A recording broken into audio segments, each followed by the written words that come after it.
Cette troisième partie du récap, comme chaque vendredi, on retrouve Monsieur Kamel Cherif. Bonjour. Bonjour, cher ami. Bonjour, Eid Mabrouk, Kamel À Cherif. vous aussi, et à tous les auditeurs et auditrices. Merci. Et en ce jour de l'Aïd al-Adha, nos pensées vont aux familles palestiniennes de Gaza qui continuent de vivre l'horreur sous les bombes. Un génocide qui se poursuit dans l'indifférence et renforcé cette semaine par un nouveau coup de massue diplomatique, le veto des États-Unis au Conseil de sécurité qui a bloqué une résolution appelant à un cessez-le-feu immédiat. Retour sur cette actualité brûlante, les réactions, les implications, et c'est tout de suite dans notre rubrique Point chaud. Point chaud avec Kamel Cherif. Permettez-moi tout d'abord de vous dire Eid Mabrouk en ce jour de fête d'Aïd al-Adha, une fête musulmane importante du sacrifice. Et justement, les sacrifiés, ce sont les Gazaouis qui ont passé un nouvel Aïd sous les bombes et face à la famine, deux armes qui ôtent la vie. Partout chez les musulmans, il n'y a pas de fête totale quand on pense aux Gazaouis qui rencontrent la mort à tout instant. Les Israéliens empêchent les Gazaouis de se nourrir, mais leurs tirs sur les Gazaouis sont bien nourris, à un rythme effréné. Cela ne surprend plus personne. Est-il acceptable qu'une distribution d'aide humanitaire et alimentaire surtout s'achève dans le sang? Et ce qui est révoltant, c'est qu'Israël fabrique la crise et l'instrumentalise.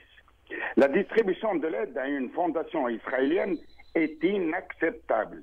Non seulement elle distribue des miettes, mais elle se permet de baisser le rideau pour protester contre la cohue. Un coup ignoble. Et ce qui est encore plus ignoble, c'est que les puissants de cette terre, comme tu viens de le dire, laissent faire.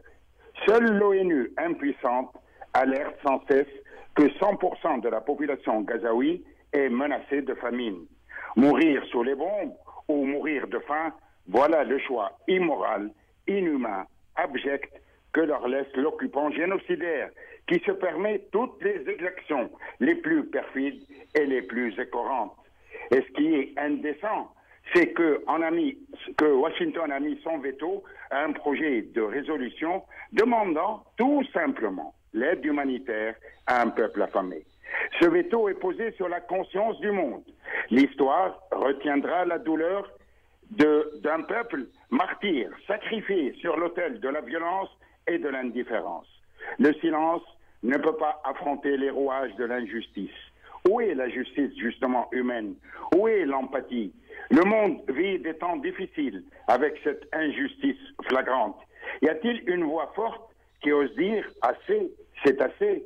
Jusqu'où va-t-on vivre avec cette domination et ce silence complice de plusieurs pays qui dénoncent, mais qui en même temps vendent des armes à un pays dirigé par un homme qui utilise ces armes contre non seulement un peuple désarmé qui brave le destin, mais aussi contre le pays voisin, comme c'est le cas hier du Liban ou de la Syrie.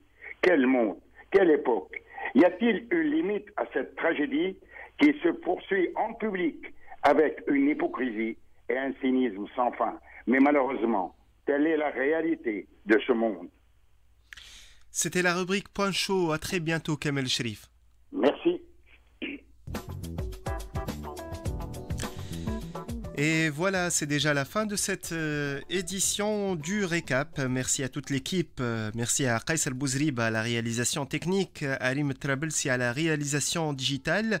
Et merci à vous, chers auditeurs et chères auditrices, de nous avoir suivis ce matin. On se retrouve très vite sur RTCI. Restez avec nous, l'info continue avec les nouvelles en bref, suivi de autour de midi, aujourd'hui avec Amina Azouz.